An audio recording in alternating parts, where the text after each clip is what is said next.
Deployment battlefields of mana. The prize is the Ruby Ring. And we have the Dawn Regiment of the Regal Guard, including 2 points of swordsmen, 3 points of mounted archers with an extra point due to the attached unit commander for a total of 4 points, 3 points each for a total of 6 points worth of axemen.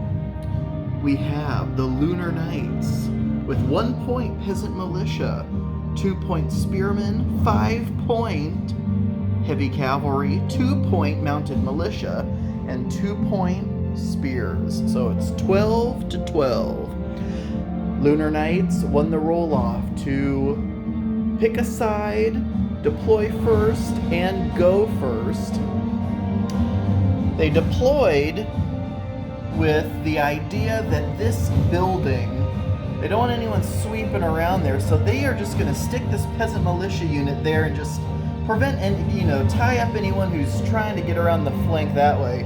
Straight up the road terrain, if you start movement on a road, it adds 2 inches to each of your movement actions. So they stuck a unit of spearmen there who can zip up. The heavy cavalry, they stuck right in the middle. They're not afraid. They had to deal with this hindering terrain forest somehow, so they stuck their fast unit of mounted militia there. They'll be able to navigate through those woods pretty easily. And then on the other side of the woods, spears who can run up this flank. They chose this side of the board because they can deal with that building and get through these trees pretty quickly. Well, while simultaneously making the Regal Guard have to deal with this side of the board. So they'd have to navigate around this building, and these fields are also hindering terrain. So that's why they stuck their mounted archers there. They'll be able to clear through that pretty quickly. It's also a decent idea, since it is hindering terrain, that if anyone was going to shoot at them, they'd have cover. The Lunar Knights brought no shooters, however. Now, the swordsmen are just going to be kind of helping out if anything tries to hit the mounted archers in the flank.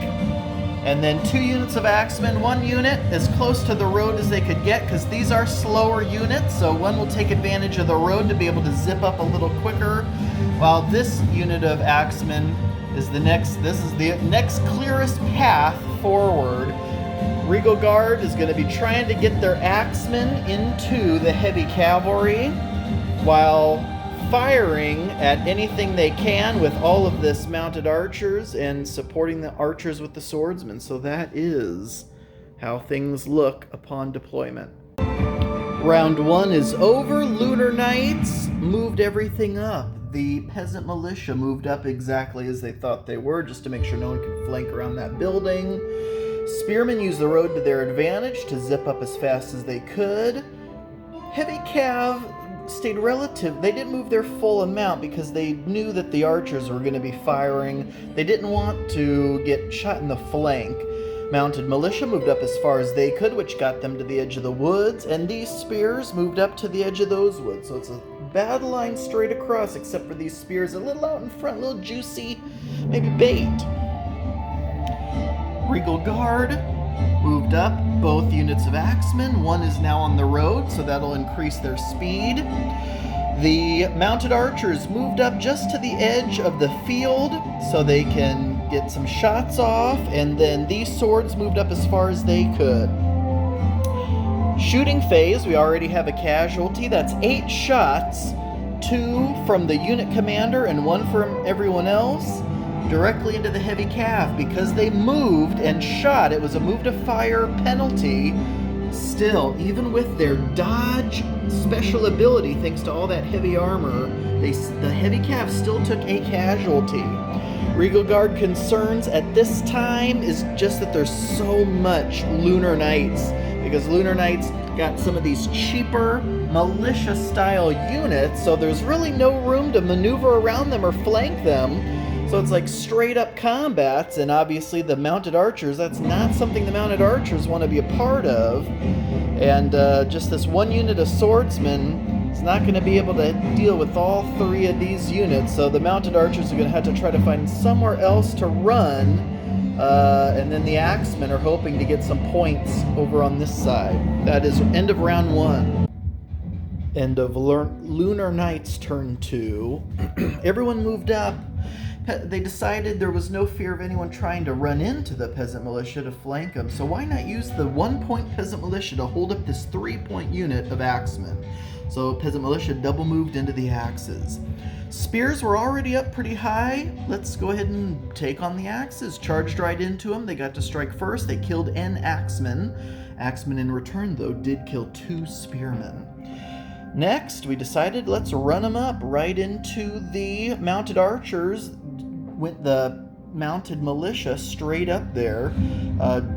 Double move, so there was no close combat this turn, but moving into a ranged unit means the ranged unit got a free volley, which did eliminate 1 Mounted Militia. With everyone already tied up, it was a question of what to do with the heavy cavalry. So they decided those Mounted Militia will probably be there for a while, and thanks to this building and that unit, Mounted Militia wouldn't have, or Mounted Archers wouldn't have any way to fire over there.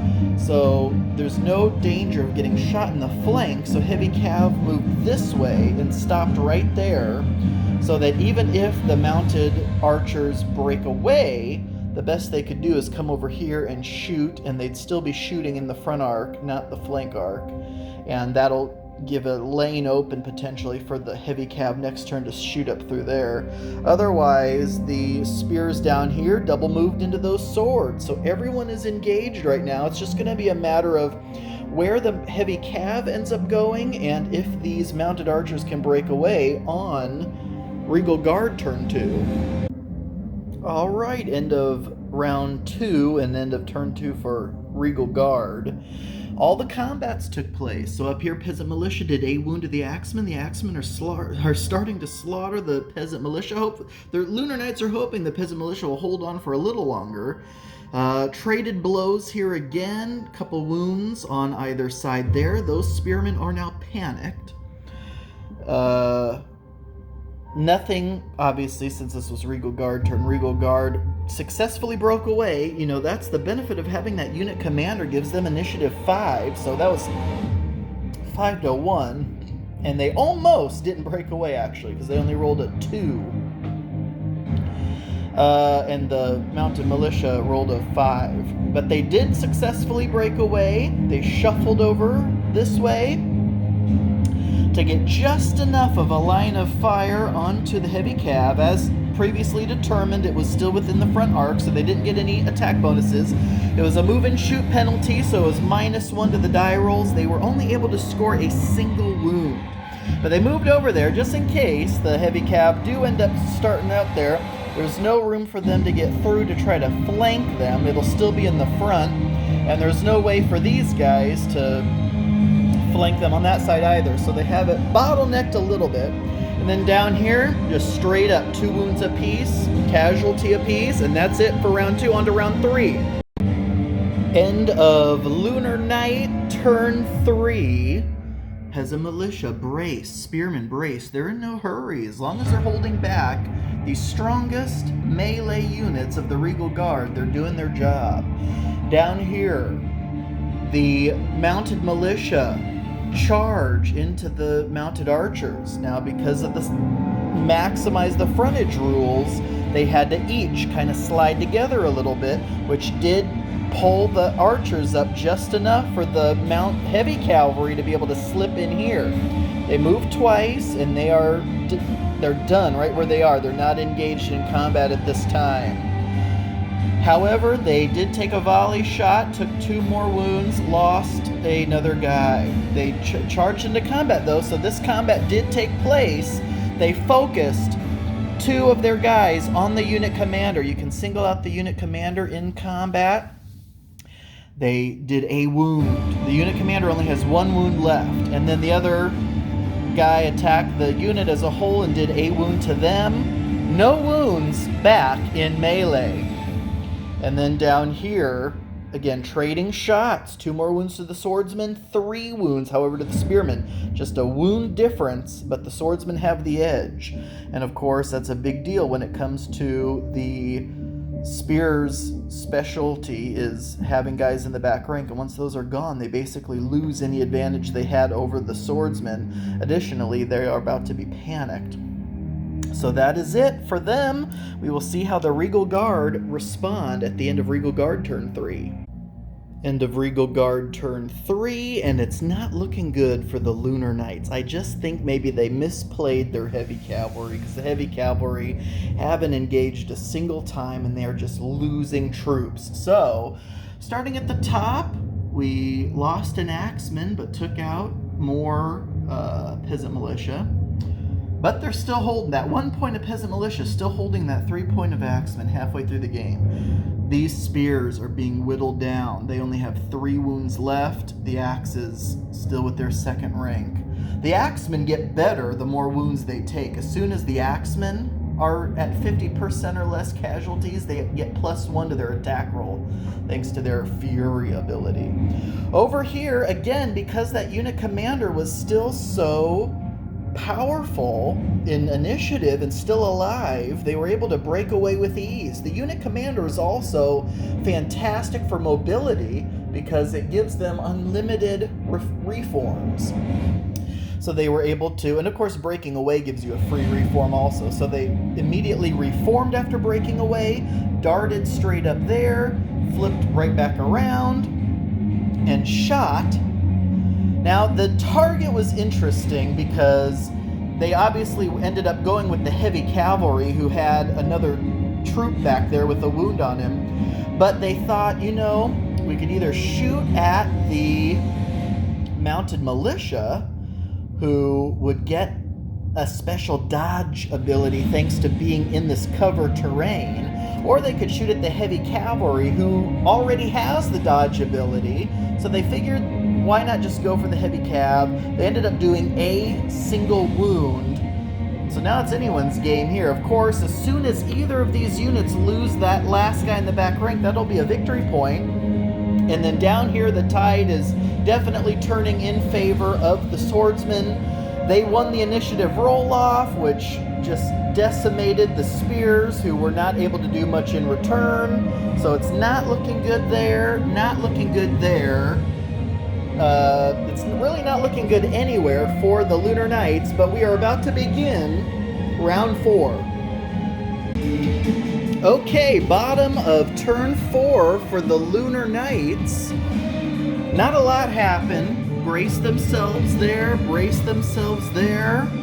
They were going to brace themselves here, but instead, the heavy cav reformed and moved into the flank of these swordsmen, which caused collision hits, which did a wound, killing that last guy in the back rank. And because these swordsmen were outnumbered, that allowed the spearmen to break away without having to even roll for it. And because they started on a road, they got extra to their movement, so they just zipped straight back that much. So that hopefully will keep the spears safe. And then the mounted militia navigated their way through the crops, but they couldn't quite get to those archers. Those archers kind of have them right where they want them. I don't know. Now that, because of that unit commander staying alive, those mounted archers can pretty much always stay out of the range of anybody. So that's the bottom of turn 4 for the Lunar Knights, Regal Guard. Okay, end of round 4, end of turn 4 for the Regal Guard. Regal Guard thought about just sitting there with those archers and just getting a full, unmodified volley off, but they knew that if they did that, they would be within charge range of the mounted militia and have to suffer through a close combat, which could involve getting the unit commander killed. That would be a point for the Lunar Knights. So instead, they decided to back up. They are now out of charge range. That meant their volley, though, was weakened because of the move to fire penalty, and they only did a single wound. So this unit's not been cut in half yet. Over here, the Regal Guard debated about whether to try to break away or not, because they thought, well, if we break away, we get a free reform, and then we can charge straight into here. But, and what they ended up doing, though, before they even calculated that, was they rolled to see if they could reform to face them in the front, which they did, which was fine. Which, I don't know, actually, yeah, that was fine. But they thought, well, we could go for them, because they're kind of sitting ducks. But they knew that no matter what, they would take collision hits and probably a charge from that cavalry unit. So they decided to just turn and brace themselves. And they actually did try to break away, but failed. So they decided to brace themselves there. And then combats up here killed one more peasant militia. And we did two more wounds to the spears. Unfortunately, that spearman unit is still alive. They may try to break away and make a run for it. No wounds in return, but I actually forgot to do the peasant militia attacks back. So let's do that live right now. 2 dice, re-rolling 6s, needing 3s or better.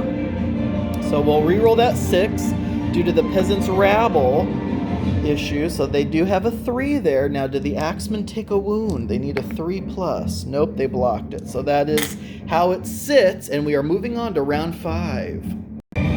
All right, folks, end of turn 5 for the Lunar Knights. Spears backed up even more just to make sure the swords had no thoughts of moving over here. This close combat took place. The heavy cavalry rolled really poorly on attack. Still, they were able to do 2 wounds. A wound back, though, on the heavy cav. The heavy cav got to be careful now. 1 more wound, and they lose that guy, and that'll be a victory point for the Regal Guard. This spear also was able to break away, and because they were barely on the road, that counted, so they got the extra movement and zipped all the way back here. They're pretty much safe also, because don't forget, those axes are slow. Braced with the peasant militia, they actually did try to break away as well. They figure they may as well, because they feel like they're about to get double teamed here. And they want to save that extra half point. But they failed to break away, so they just braced themselves. It was a question over here with the mounted militia. Should they or shouldn't they? They figured they might as well move in, because no matter where they go, the mounted archers are going to be able to find them. So, and they figured, the mounted archers don't have much extra room to run, so eventually they are going to get a charge off and be able to attack, but they moved in. Of course, it took a double move. The free volley from the mounted archers did kill off that last guy in the back rank, so that ended up being a victory point for the Regal Guard. So we'll see if that risk ends up paying off or not. And then this is what things look like. Now we're going into Regal Guard, end of Regal Guard, turn 5. Okay, folks, end of round 5, end of turn 5 for the Regal Guard. Kind of interesting. So this unit of axemen reformed and moved into the flank of the peasant militia. It was a double move, so they couldn't do anything. This unit of peasant militia attacked. They only did a single wound. So that's that. We braced ourselves down here. Lunar Knights are starting to think maybe this was a mistake. If they would have stayed up here, or even moved up, instead of moving further back, because the heavy cav only have 1 more opportunity to do 4 wounds. That is possible, but fairly unlikely. So, especially against swordsmen who have a good defensive ability. So, if they had only done like 2 wounds or even 3 wounds, that spear unit could have moved into contact and tried to finish them off, because those 2 swords, or in fact it would only be 1 sword attacking back, it would have been impossible for them to do 3 wounds to kill off this unit. So this appears to have been a misplay for sure. Additionally, this was a big failure for the Regal Guard. The mounted archers failed to break away, so they have to brace themselves. Yikes. So, these mounted militia have one more opportunity to kill off that unit commander and score themselves a point. That could be huge. We are now moving into the final turn of the game, round 6. Okay, end of the game for Lunar Knights offensively, perhaps. So end of turn 6 for Lunar Knights.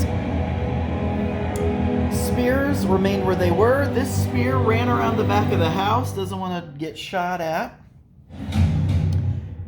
Peasant militia could not break away now that they're outnumbered, so they are standing there bracing themselves.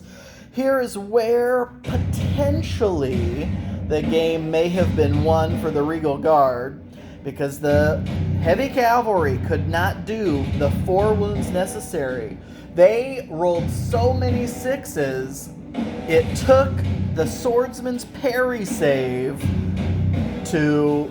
They needed a few 6s on their parry saves, which they got. Otherwise, the swordsmen were about to be obliterated. But thankfully, a good parry save saved them, so they survived. And what happened next was that last swordsman banner bearer did the last and final wound to that last heavy cab in the back that scored Regal Guard a point. And then over here, this was bad news for the Regal Guard, because yes, the mounted militia killed off, finally, that unit commander, and also took out another mounted archer as well. So nothing more is going to really happen there, and it is over to Regal Guard turn 6 and the end of the game. Okay, end of round 6, end of the game. Mounted archers still had a better initiative, because they have a base 2 initiative compared to a base 1, but the mounted militia were panicked, so they were down to a 0, so 0 to 2. Mounted archers were able to successfully break away. They thought for a second about, they get a free reform, moving through this gap right there, so that they could get a shot potentially at these spearmen. This guy was out of reach. There's no way they could have got him. But moving and shooting through the woods, because they have a 12-inch range, they would have only needed to have gotten to about right there.